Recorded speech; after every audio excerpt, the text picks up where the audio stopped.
Bayangkan jika kita hidup jutaan tahun silam, di zaman ketika manusia belum mengenal adanya tulisan, tidak ada bangunan-bangunan dan teknologi yang kita kenal zaman prasejarah atau praaksara. Begitulah cara kita menyambutnya. Pra yang berarti sebelum dan aksara yang berarti tulisan, sehingga zaman praaksara memiliki arti zaman sebelum adanya tulisan. Mari kita menelusuri masa lalu dan melihat bagaimana kehidupan pada masa tersebut. Zaman prasejarah atau praaksara dibedakan ke dalam dua periodisasi, yaitu berdasarkan geologi atau umur batuan dan berdasarkan arkeologi atau peninggalan. Sejarah pada video kali ini kita akan membahas periodisasi zaman prasejarah berdasarkan geologi atau berdasarkan umur batuannya. Pembabakan zaman dibagi ke dalam 4 babak besar, yaitu Arkeozoikum, Paleozoikum, Mesozoikum, dan Neozoikum. Arkeozoikum atau Arkean merupakan masa awal pembentukan bumi pada 2.500 juta tahun yang lalu. Permukaan bumi masih jauh dari stabil untuk mendukung kehidupan. Pada masa ini, permukaan bumi dipenuhi dengan gunung-gunung berapi yang aktif, suhu bumi yang masih sangat panas, dan belum terciptanya air. Menutup kemungkinan organisme multiseluler kompleks untuk hidup. Fosil-fosil organisme yang berhasil ditemukan dari masa ini berasal dari spesies Cyanobacteria. Bakteri jenis ini menggunakan metana amonia dan sulfat untuk berfotosintesis menghasilkan oksigen, dan dihasilkan ini akan terkumpul selama berjuta-juta tahun kemudian sebelum akhirnya bisa digunakan oleh makhluk hidup di zaman selanjutnya. Ratusan tahun kemudian mulai terbentuk lapisan air atau hidrosfer dan lapisan udara atau atmosfer di bumi. Masa ini disebut dengan Paleozoikum, yang berarti kehidupan purba yang dimulai sekitar 600 juta tahun yang lalu. Seperti menandai babak baru, kehidupan bumi terjadi peristiwa yang tidak pernah terjadi pada masa sebelumnya.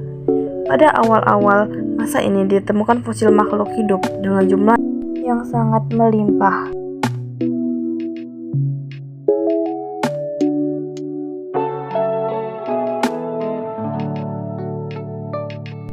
Peristiwa ini disebut dengan ledakan Kambrium, di mana jumlah makhluk hidup yang berevolusi dalam satu periode mencapai angka terbanyak dalam sejarah bumi. Masa Paleozoikum terbagi ke dalam 6 periode dari yang tertua, yaitu Kambrium, Ordovisium, Silurian, Devonian, Karbon, dan Permian. Pada awal masa Paleozoikum, berdasarkan temuan-temuan fosilnya, diketahui bahwa kehidupan organisme air lebih berkembang dibandingkan dengan organisme yang ada di darat.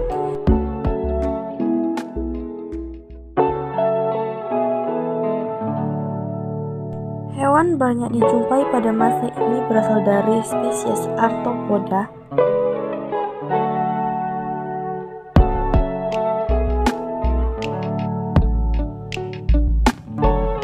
lapis baja seperti Trilobita.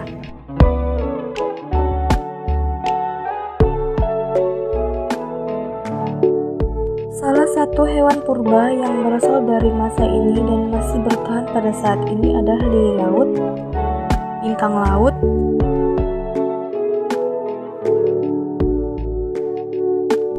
dan bulu babi.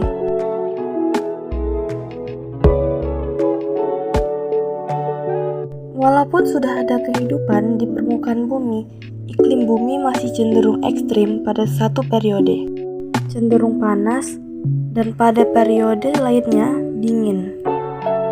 Lalu kembali memanas hingga mendorong kepada peristiwa kepunahan hebat. Pada akhir masa ini, semua massa daratan menyatu dan membentuk satu super benua yang dinamakan Pangangea.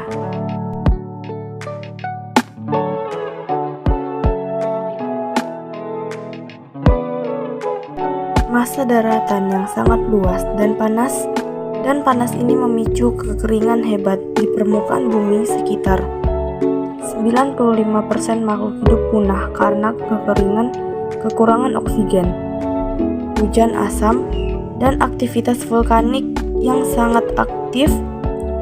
Kepunahan ini menutup 375-400 juta tahun babak Paleozoikum. Peristiwa kepunahan pada masa akhir Paleozoikum begitu hebat sehingga butuh waktu 30 juta tahun untuk kehidupan baru muncul di permukaan bumi. Saat mulai ada kehidupan yang berkembang, itulah masa Mesozoikum. Dimulai Mesozoikum berarti kehidupan tengah atau yang lebih dikenal dengan zaman dinosaurus. Karena dinosaurus muncul pada zaman ini, masa Mesozoikum awal disebut dengan periode Trias, di mana reptil berukun besar mulai bermunculan. Pada masa Triasi, iklim masih cenderung gersang, namun beberapa makhluk hidup berhasil bertahan, seperti Lystrosaurus dan Euparkria. Di lautan, Lichtosaurus dan Nothosaurus menduduki puncak rantai makanan pada pertengahan masa Mesozoikum.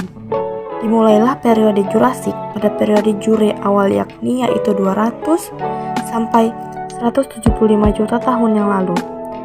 Superbenua Pange, yang terpecah menjadi Laurasia yang bergerak ke utara dan Gondwana yang bergerak ke selatan. Dengan hutan tumbuhan, konifer, dan iklim berubah menjadi tropis, periode Jurassik memiliki puncak jayanya dinosaurus di permukaan bumi. Spesies reptil menjadi hewan dominan yang menduduki bumi. Reptil bertubuh semakin besar, sedangkan untuk spesies mamalia baru ada yang berukuran kecil. Selain hewan herbivora besar seperti Diplodocus dan Brachiosaurus, hewan karnivora seperti Allosaurus menjadi dinosaurus terbesar yang berjalan di permukaan bumi. Pada zaman ini, babak terakhir dari masa Mesozoikum adalah periode Cretaceous. Zaman yang dikenal juga dengan zaman Kapu ini merupakan masa tinggalnya dinosaurus terkenal seperti Tyrannosaurus, keluarga Ceratopsia, dan Ankylosaurus. Sedangkan di air, Mesosaurus merajai rantai makanan. Pada periode akhir Cretaceous, terjadi peristiwa kepunahan tercepat yang pernah terjadi. Setelah kurang lebih 160 juta tahun dinosaurus mendominasi daratan dan lautan, mereka bertemu dengan kepunahan dalam rentang waktu 2,5 hingga kurang dari 1 juta tahun. Peristiwa kepunahan ini dikenal dengan kepunahan kapur Paleogen dan menjadi peristiwa kepunahan terpopuler karena berbarengan dengan punahnya dinosaurus. Setelah punahnya dinosaurus, yaitu sekitar 60 juta tahun yang lalu, sampai hari ini, bumi memasuki babak era yang disebut Neozoikum. Beberapa ilmuwan membagi masa ini ke dalam dua zaman, yaitu zaman tersier dan zaman kuarter. Pada zaman tersier, reptil raksasa mulai berkurang berganti dengan jenis-jenis binatang mamalia. Zaman ini terbagi menjadi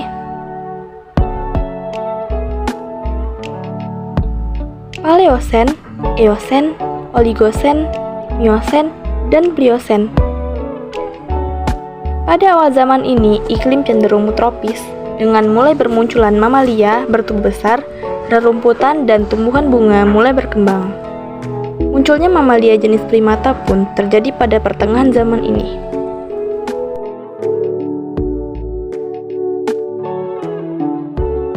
Menjelang akhir zaman tersier, iklim berubah menjadi dingin dan kering.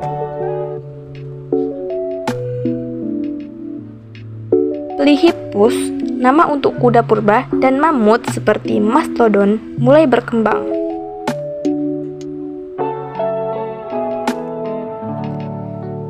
Di tengah iklim yang semakin bergerak menuju musim dingin, ini ternyata bukan hanya hewan berkuku belah dan mamut yang berkembang.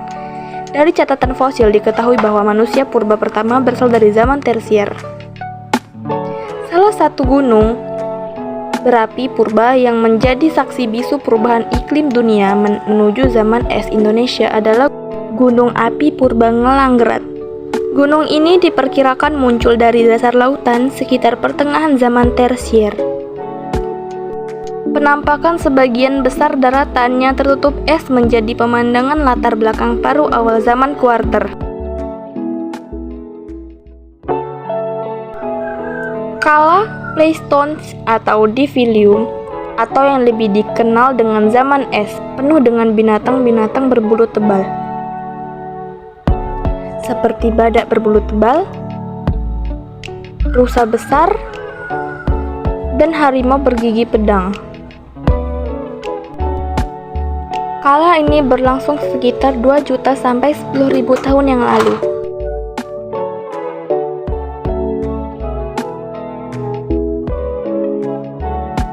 Kondisi iklim yang tidak terlalu basah pada kala Pleistocene menyulitkan berkembangnya hutan lebat. Sebagai gantinya, beberapa wajah daratan berisikan lahan stepa. Perubahan iklim yang drastis menyebabkan kekeringan pada lautan dangkal sekitar daratan besar mendorong kepada kembali musnahnya kehidupan. Memasuki paruh akhir zaman Kuarter yaitu kala Holosen, es di kutub utara, selatan, dan pegunungan mencair karena suhu yang mulai menghangat. Hal ini menyebabkan naiknya volume air laut dan membuat terpisahnya kepulauan Indonesia dari Asia Tenggara dan Australia. Naiknya air laut ini menyebabkan kala ini disebut dengan zaman alluvium dan atau zaman banjir.